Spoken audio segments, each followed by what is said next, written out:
जय हिंद साथियों, एक बार फिर से मैं हाजिर हूं एक नई और बहुत ही इंपॉर्टेंट खबर के साथ। साथियों, इस समय अमेरिका ईरान विवाद उलझता हुआ नजर आ रहा है। सल्यूशन की दरकार है। अमेरिका ईरान दोनों चाहते हैं कि एक डिप्लोमेटिक टॉक हो जाए और मामला सुलझ जाए।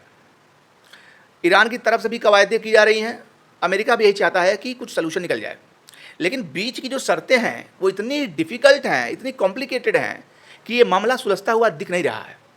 क्योंकि अमेरिका ने स्पष्ट तौर पे कहा है कि हम ईरान को कभी भी न्यूक्लियर वेपन रखने नहीं दे सकते। ईरान कह रहा है कि भाई हमारा भी राइट है, हम शांतिपूर्ण तरीके से अपने न्यूक्लियर प्रोग्राम को आगे ले जाएंगे। हमारा मकसद न्यूक्लियर वेपन और वॉर हेड्स बनाना नहीं है, हम इसका इस्तेमाल जो है अपनी तरक्की, अपने डेवलपमेंट में करेंगे। लिहाजा ये मामला उलझता हुआ चला जा रहा है। इसी बीच आपको बता दें कि कन्फ्यूजन की स्थिति तब आई जब अमेरिका के राष्ट्रपति डोनाल्ड ट्रंप ने ईरानी जहाज़ों के नाकाबंदी का डिसीजन लिया। स्टेट ऑफ हॉर्मुज पे तो आईआरजीसी का कब्जा है। ईरान ने पूरी तरीके से बारूदें बिछा रखी है पूरे स्टेट ऑफ हॉर्मुज के अंदर। कोई भी जहाज़ उनके बताए हुए रास्तों से अलग नहीं जा सकता, नहीं तो ब्लास्ट होने की संभावना है। ऐसे में अमेरिका ने जो ब्लॉकेट किया, इससे ईरान चिढ़ गया। पाकिस्तान में सेकेंड राउंड ऑफ टॉक का मामला फंसा हुआ है। अभी दूसरे दौर की बातचीत होनी है और हो सकता था कि शायद कुछ सलूशन निकल जाए, क्योंकि पाकिस्तान लगा हुआ है लगातार। लेकिन जिस तरीके से यूएस ने नाकाबंदी कंटिन्यू रखी है, उससे ईरान चिढ़ गया है। उसने स्टेट ऑफ हॉर्मुज को फिर से बंद कर दिया है और एक कन्फ्यूजन की स्थिति पूरे स्टेट ऑफ हॉर्मुज में बन गई जब फ्रांसीसी जहाज एवं भारतीय जहाज पर गोलाबारी की गई।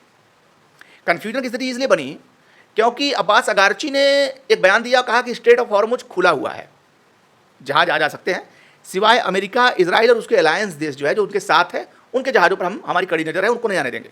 बाकी जहाज आ जाए, कोई दिक्कत नहीं है। इसी बीच भारत के जहाज भी वहाँ से निकलने के लिए जो है परमिशन उनको मिल गई और निकले वहाँ से। लेकिन बाद में भारतीय जहाज़ों पर गोलीबारी की गई। हालांकि ईरान ने सफाई दी कि गोलीबारी जो है वो वार्निंग के लिए दी गई कि भैया आप आगे न बढ़ो। लेकिन वार्निंग कैसी, जब आपने परमिशन दे दी तो जहाज तो आगे जाएंगे। गोलीबारी का क्या मतलब होता है फिर? तो मिला कि ये कन्फ्यूजन की स्थिति बनी। दूसरी बात, अब एक संकट का बादल आ गया है सामने, खास तौर पे जो पाकिस्तान में सेकंड राउंड ऑफ टॉक होनी है उसके ऊपर। क्योंकि ईरान ने स्पष्ट तौर पे कहा है कि जब तक अमेरिका स्टेट ऑफ हॉर्मुज के आसपास से अपनी नाकाबंदी नहीं खत्म करता, तब तक हम लोग कोई निगोशिएशन नहीं करेंगे। तो क्या अब सेकेंड राउंड ऑफ टॉक के ऊपर संकट के बादल मंडराने लगे हैं?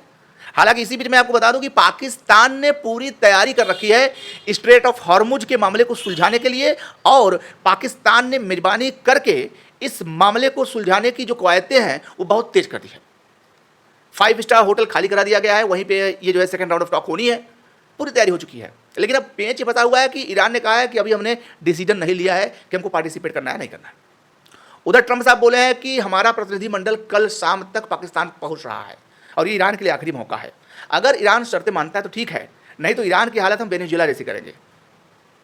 तो अब इस धमकी के बाद तो ईरान एक ऐसा देश है जो किसी की धमकी से डरता नहीं है। ये अमेरिका, इजराइल, बाकी पूरी दुनिया देख रही है और जान भी रही है।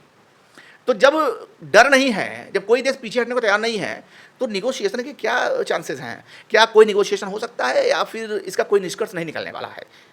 अगर ये निष्कर्ष इसका फंस जाता है और नहीं निकलता है तो फिर पूरी दुनिया के लिए तेल संकट समझ लीजिए तैयार है।